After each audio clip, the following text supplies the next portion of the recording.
So I have to confess that I come from the regime. I worked at Kraft Foods for 10 years, and that isn't something you could call a deviant by any means. But I met a deviant once upon a time, and that deviant got me involved in the work that we're here to talk about today. And I have a great debt of gratitude to pay to him for that. So yes, I started this business, New Venture Advisors, about 5 years ago in 2009.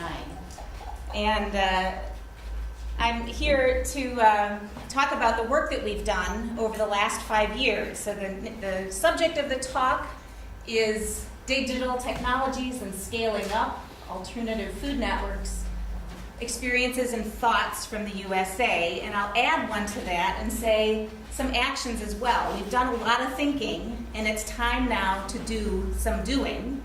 And I want to show you ideas that we are piloting in the United States over the next few months. And I'd be so interested in what you think of these ideas, whether they are likely to take root and succeed, or if you can help us create even a stronger foundation for creating change in our food system that I have had a big hand in creating the evil in. So as we talk about experiences, let me just say, so yes, 10 years at Kraft Foods. I was in marketing. I worked on cheese.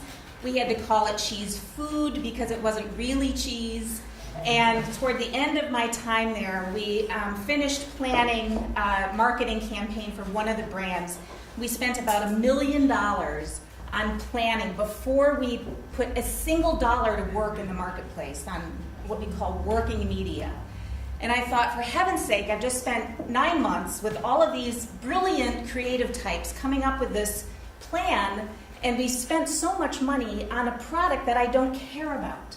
I don't care if we sell another pound of this cheese.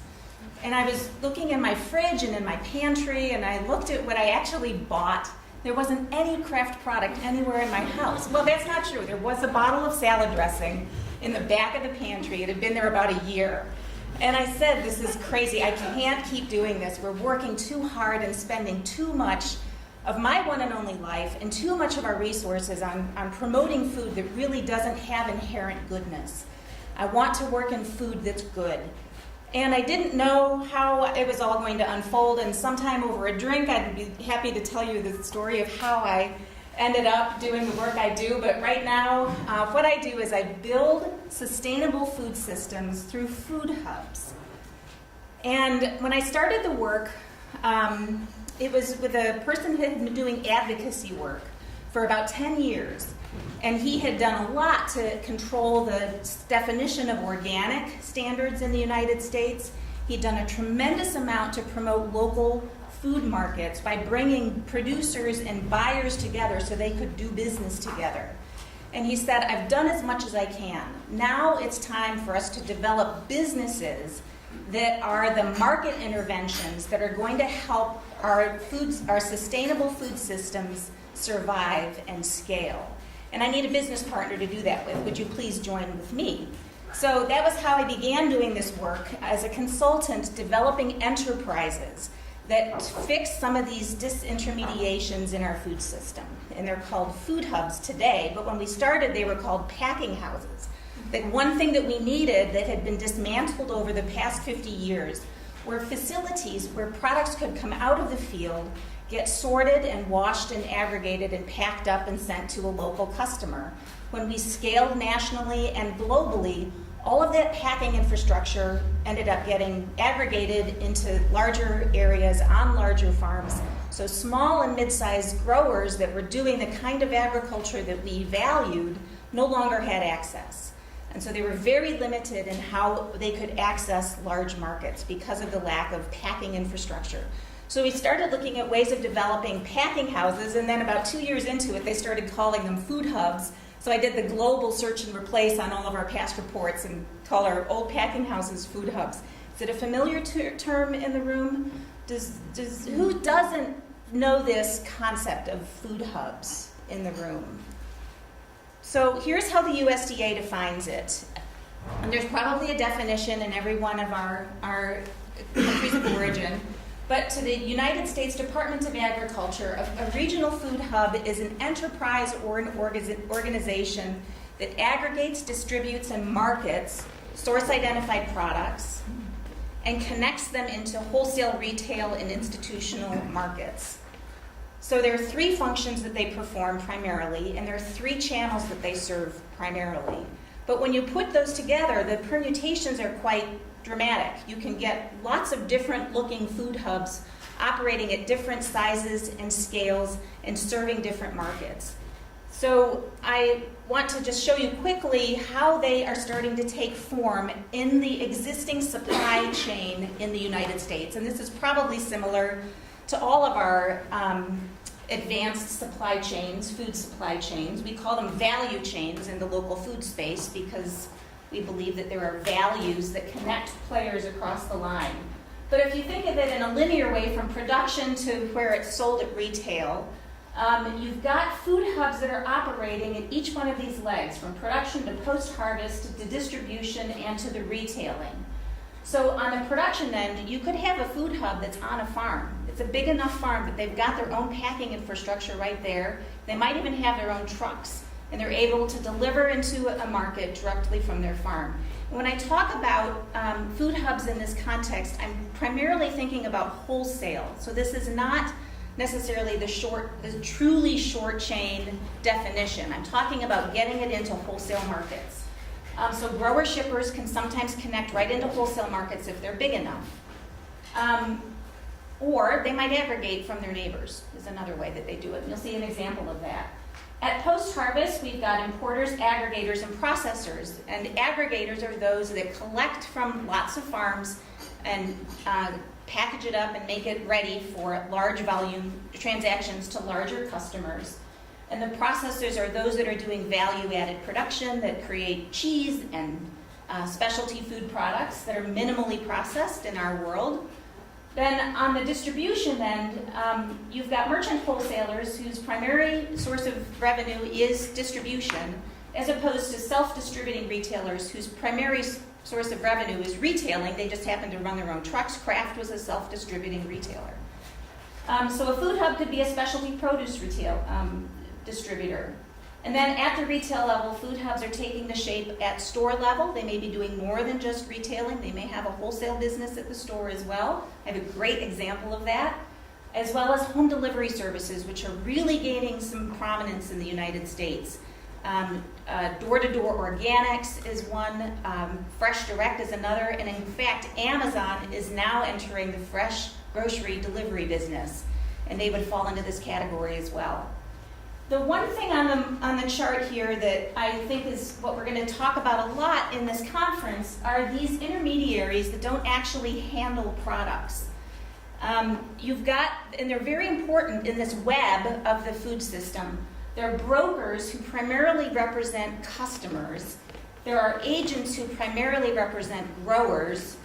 And then there are auctions, which are fairly common. I wonder if they are elsewhere, but these are very common in rural areas where you've got communities of growers that collaborate. In the United States, we have lots of Amish and Mennonite growers that generally access markets through these auctions. And then the exchanges. These are the online digital platforms that connect producers and buyers. And I think what I think are the two most important components of rebuilding regional food systems of all of these options are right here. It's the aggregators and the distributors. If you can't scale it up to a size that makes it convenient to reach the market, you can't build a regional food system. And if you can't move food, if you don't have wheels, no one's eating.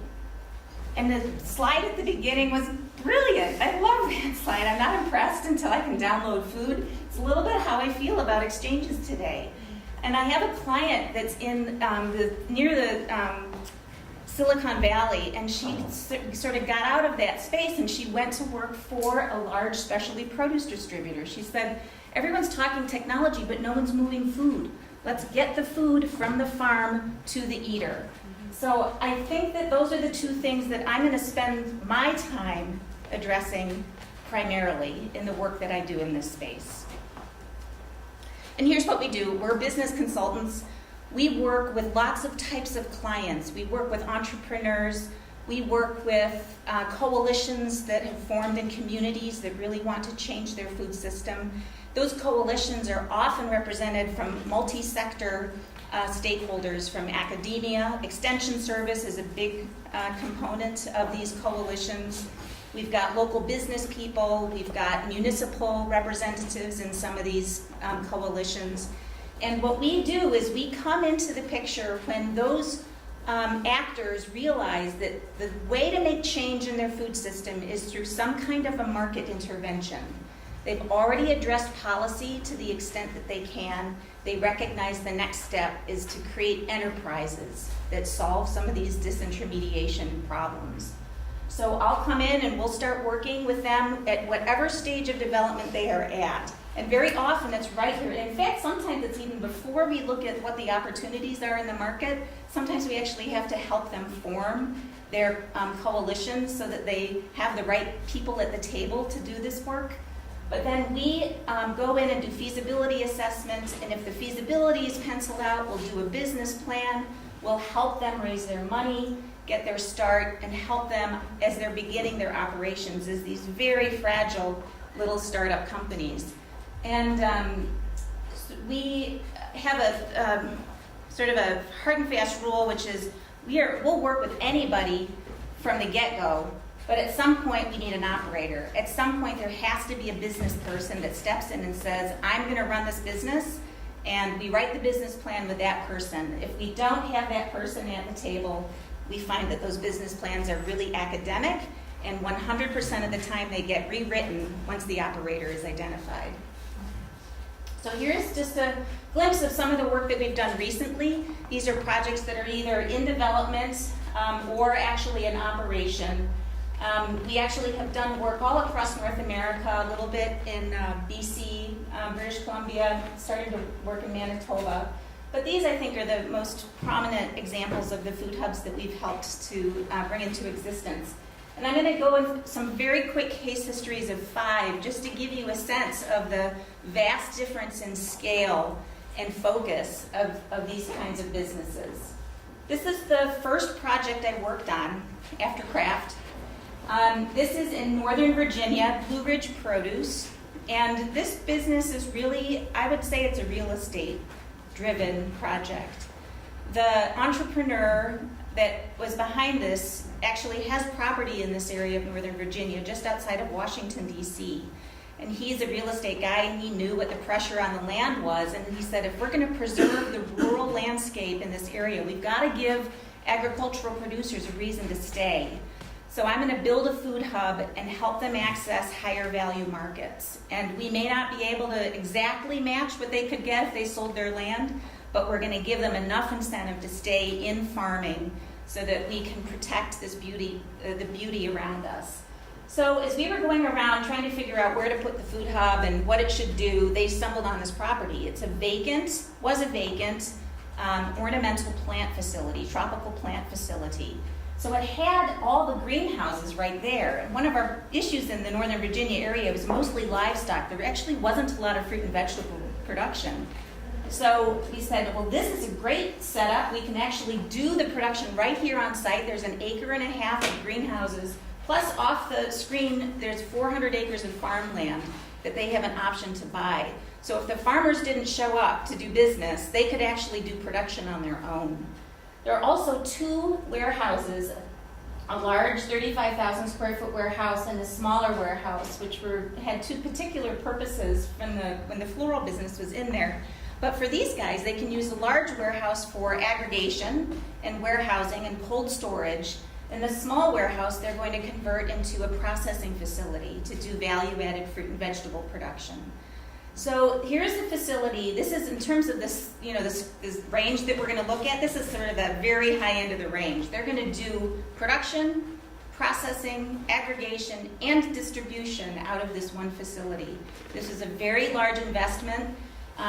It was actually a great real estate investment. They realized if the food hub failed, they'd still make their money on the property. So there was a little bit of risk mitigation in the design of this enterprise. They opened in 2011 and they're doubling their sales every year, but I'm not telling you this is easy. This is really hard. They are not killing it yet. So we're going to talk about why as we go. Here's another example. Illinois is my home state. I live in Chicago, and we worked with the Illinois Department of Agriculture to go around the state and talk to farming communities about where there is a need for these food hubs. And we had a meeting in Peoria, Central State, and met with a couple of farmers.